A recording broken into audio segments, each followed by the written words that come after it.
Oi pessoal, tudo bem com vocês? Eu tô aqui gravando esse vídeo hoje por um motivo muito importante, que é dar uma aula pro meu estágio. Como vocês sabem, as escolas elas estão fechadas e fica impossível a gente fazer aula prática e precisa muito práticas pro estágio, é pra isso que ele serve, a gente precisa de horas e tal. E uma alternativa muito legal e muito importante que a universidade nos proporcionou foi fazer isso, de fazer aulas pro YouTube, aulas online. E eu vou tentar fazer aqui pra vocês, espero que fique bom. Salientando que eu achei muito legal e muito importante essa iniciativa, porque é um tempo que a gente precisa se reinventar, que a gente precisa achar maneiras alternativas de levar o nosso trabalho, a faculdade, enfim, tentando não se expor ao vírus, continuando com o isolamento social. Então, vamos lá! A aula que eu preparei para esse vídeo é sobre a gripe espanhola, que é para o meu estágio do ensino médio. É um assunto bem importante, é uma aula que eu super daria para o ensino médio presencialmente se fosse possível, mas não tem como, porque é sobre uma pandemia, é sobre uma das maiores pandemias que já existiu, uma das mais letais.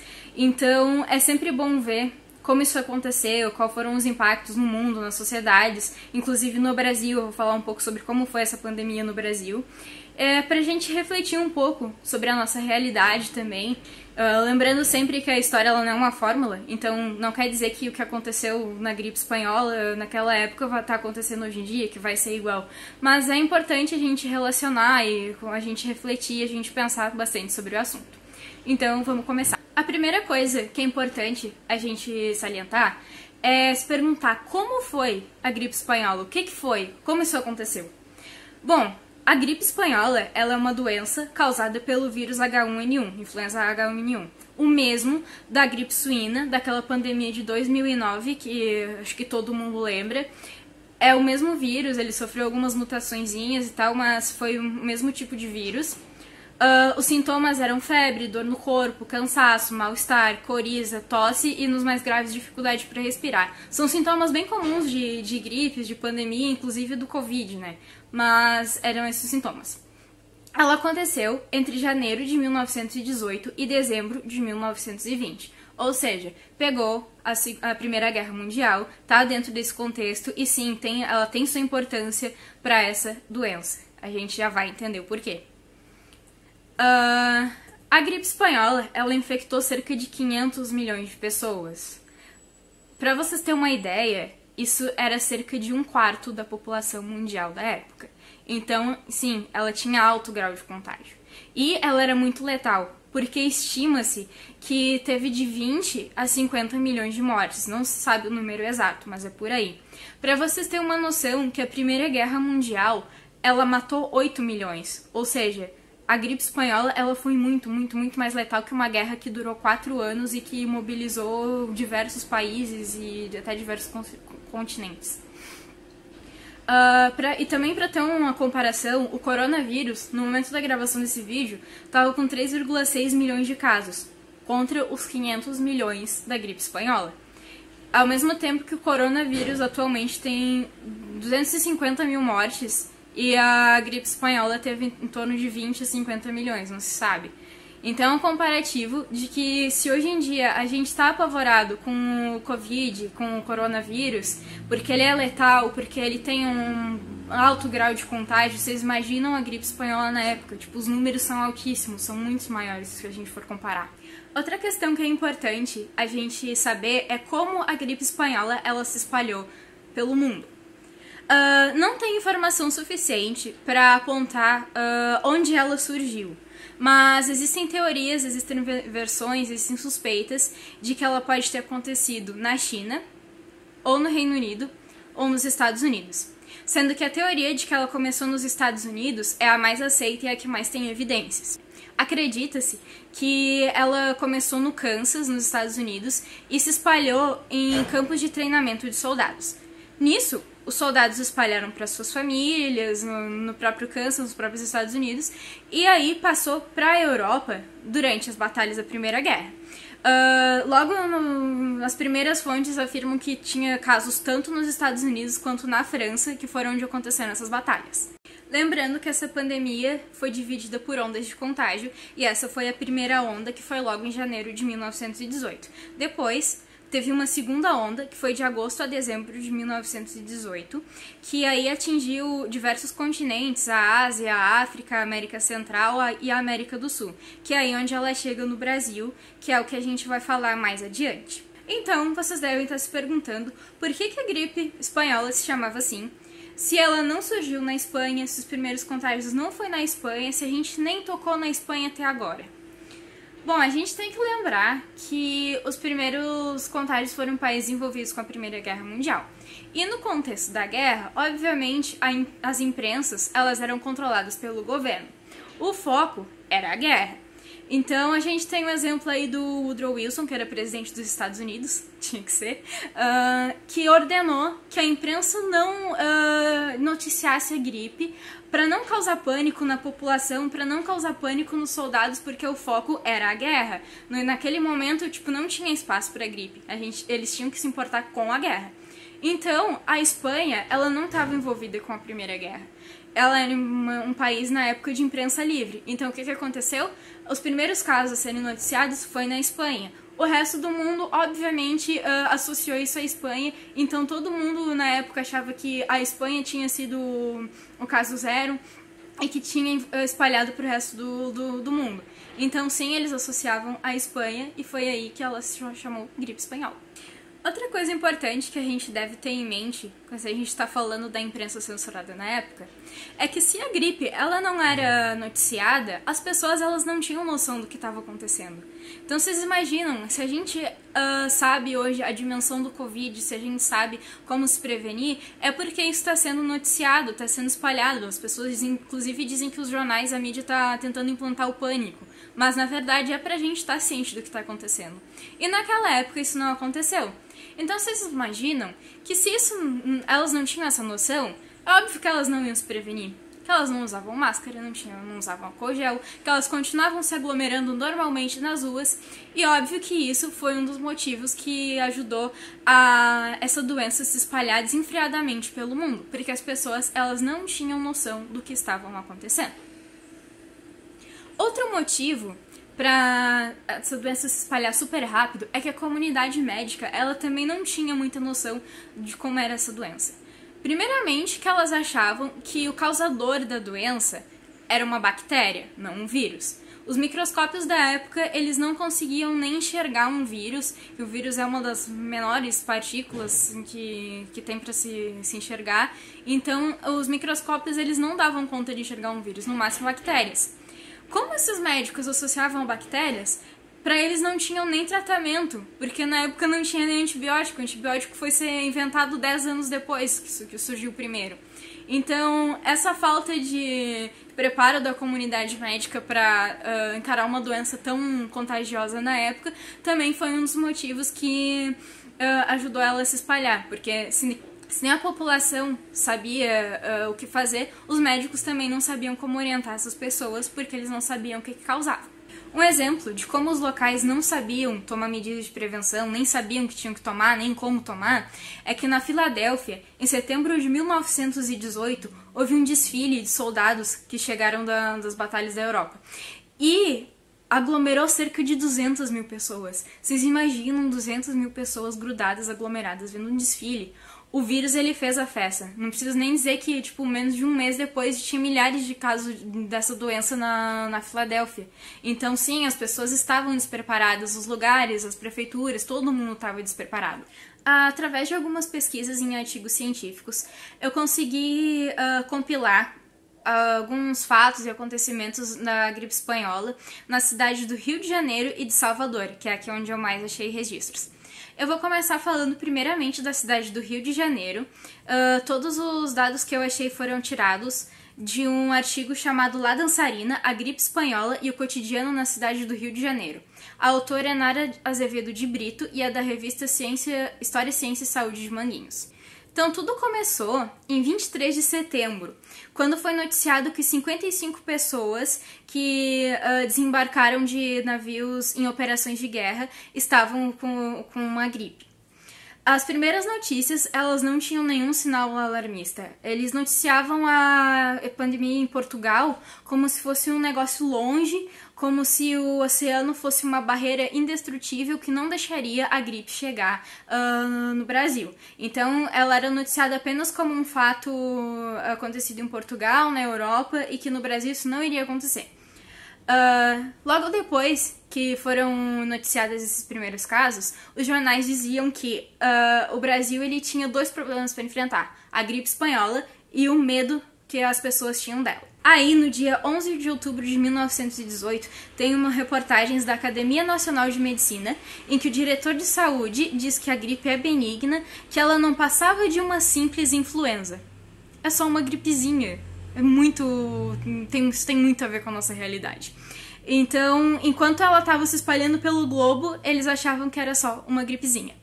Esse clima de confiança foi abalado logo depois que surgiram as primeiras mortes. Então começou um debate entre os jornais, os médicos, os políticos, os leigos sobre o assunto. A gente pode destacar a capa do jornal Gazeta de Notícias de 15 de outubro de 1919, que publicou que o Rio é um vasto hospital. Ou seja, em poucos dias a perspectiva sobre a gripe mudou na mídia. Nesse contexto, surgiram também diversas maneiras, diversos meios de prevenir a gripe, de fórmulas para curar a gripe. Então, muitas páginas eram dedicadas a isso, tanto eram dicas enviadas de médicos, de leigos, de leitores, de todo mundo, que eram sugestões, a maioria caseira, e que tinham tipo uma credibilidade muito duvidosa. O que para a época é normal, já que as pessoas não tinham tanto acesso ao conhecimento, não tinham tanto acesso à ciência.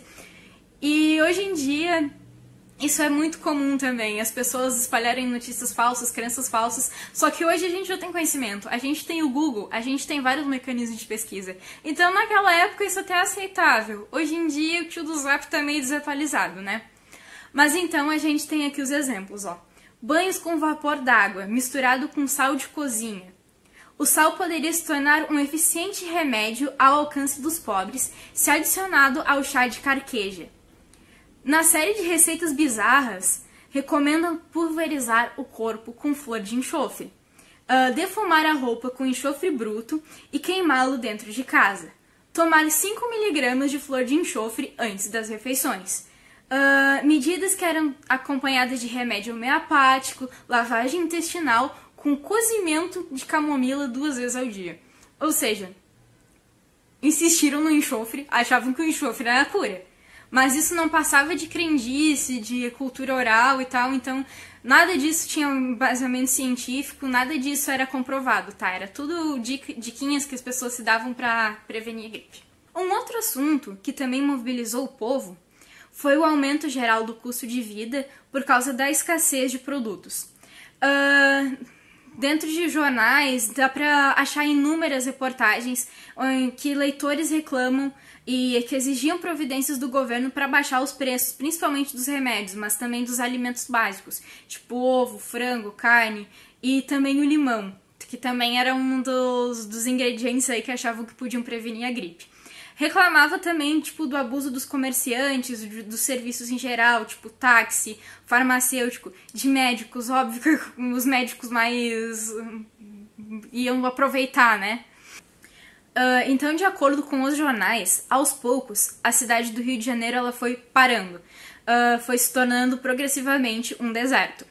E não foi por causa de decretos, por leis, enfim, que, como está acontecendo agora, que recomenda isolamento social, que manda fechar os comércios e tudo mais. Era porque realmente as empresas elas estavam sofrendo com a escassez de funcionários, ou seja, não tinha mais funcionário para trabalhar. Eles estavam contaminados, eles estavam com medo, enfim.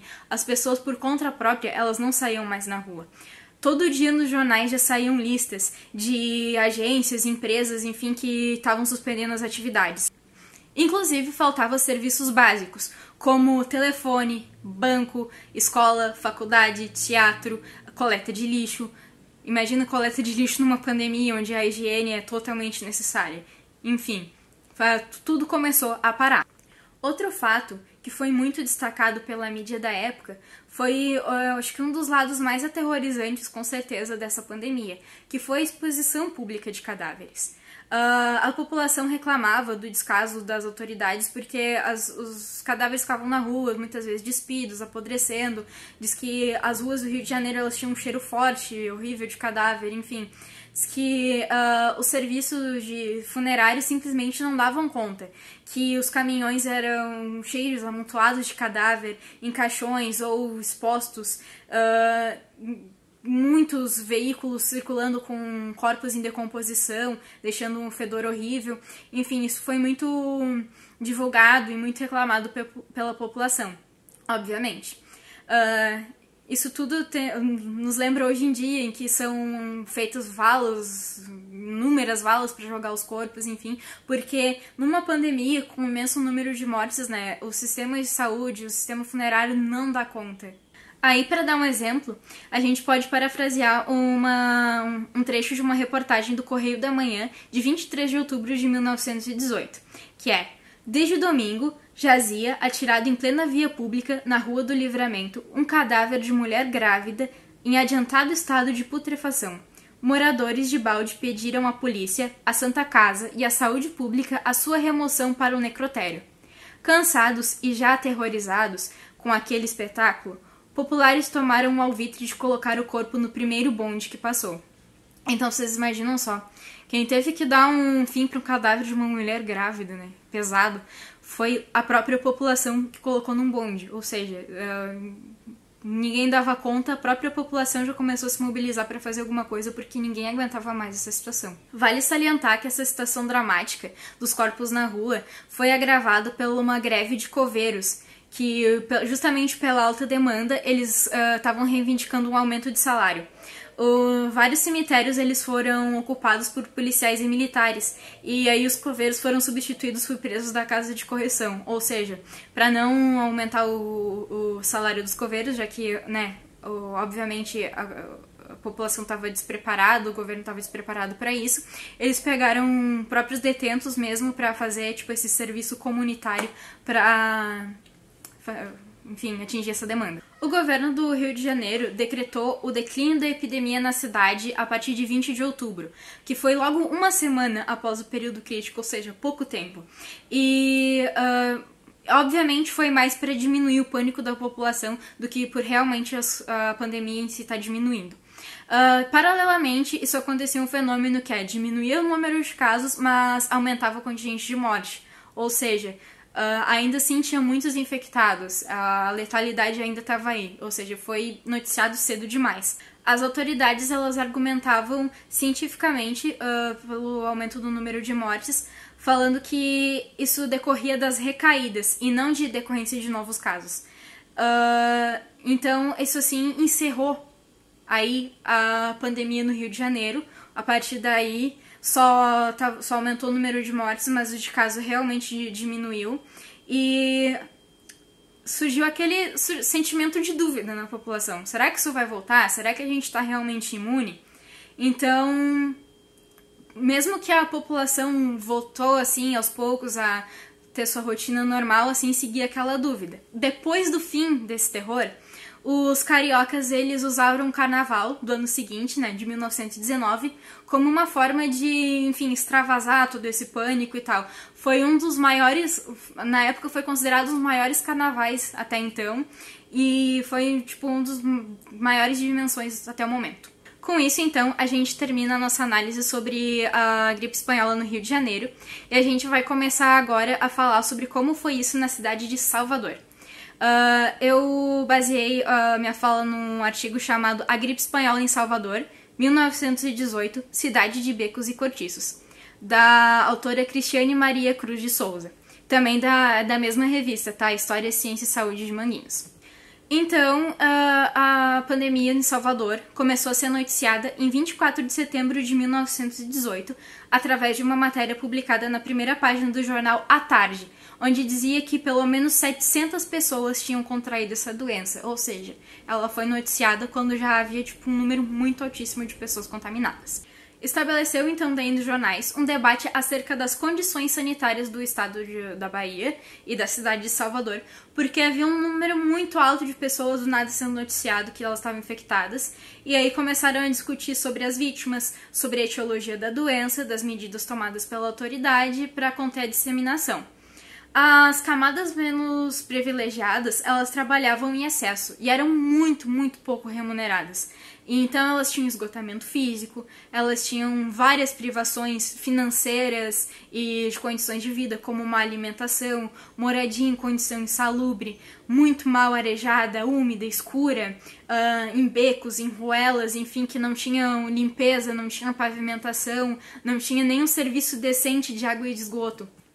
Os jornais de Salvador, eles também denunciavam como a comunidade médica não conseguia identificar a origem da doença e também como não sabiam como tratá-la. As recomendações elas não eram muito radicais, simplesmente tomar aquelas medidas de higiene básica, que é o básico que a gente está fazendo hoje, né? Outra coisa, os jornais também denunciavam a dissonância dos números, ou seja, eles sabiam que a quantidade real de infectados era muito maior, muitíssimo maior do que era noticiado. Os médicos, eles justificavam isso pelo fato da gripe ser uma doença em que atacava a população, temporariamente, assim, em determinadas épocas do ano. Então, era uma doença familiar, onde as pessoas já conheciam os sintomas e tal, e muitas vezes já sabiam como tratar. Ou seja, elas tratavam em casa mesmo, inclusive no caso da gripe espanhola, por isso não era contabilizado. Outro fato importante é que ela não era de notificação obrigatória, ou seja, mesmo que um médico da família, enfim, identificasse que alguém estava contaminado, ele não era obrigatoriamente notificado, ou seja, muitos casos ficavam para trás. O que hoje tá acontecendo no Brasil de um jeito diferente, né? Que é o fato da gente não ter testes suficientes. Outra coisa importante é que naquela época não era fácil ter assistência médica e em Salvador não era diferente. As camadas mais pobres da população, elas não tinham acesso a serviço médico, lembrando que na época não existia SUS, então era tudo muito caro para eles ter, a condição mínima, assim, de ser tratado. Ou seja, obviamente, as camadas mais pobres, elas eram as mais atingidas, onde tinha a maior letalidade da doença, por elas não conseguirem atendimento médico. Já as camadas mais altas, apesar de se contaminarem, elas conseguiam tratamento médico, e então ela era menos letal entre essas camadas mais altas da população. Então, só depois de um mês que Salvador já estava sob a ação da gripe espanhola, é que as autoridades, a Diretoria Geral de Saúde Pública, resolveu implementar medidas de prevenção e combate à gripe espanhola. Ou seja, depois de um mês. Imagina o quanto de estrago que esse vírus fez em um mês em Salvador, né? Então, essas medidas foram a lavagem de ruas e praças, a desinfecção de mercados públicos, ascensores e estações, lavagem de bonde, principalmente de mortuários. Para acolher os indigentes atacados pela moléstia, foi instalada uma enfermaria especial de isolamento no Monte Serrate, era um hospital, e a cidade foi dividida em 6 zonas para facilitar a inspeção e a assistência médica. Nomearam médicos comissionados para o tratamento de indigentes atacados da gripe, e farmácias foram cadastradas para atender os espanholados, que era como se chamava quem estava contaminado pela gripe. Mesmo assim, muitos morriam sem que o serviço público tomasse conhecimento ou sem que prestasse assistência, obviamente pelos mesmos motivos que eu falei antes. Tem uma notícia do Diário de Notícias de 24 de outubro de 1918.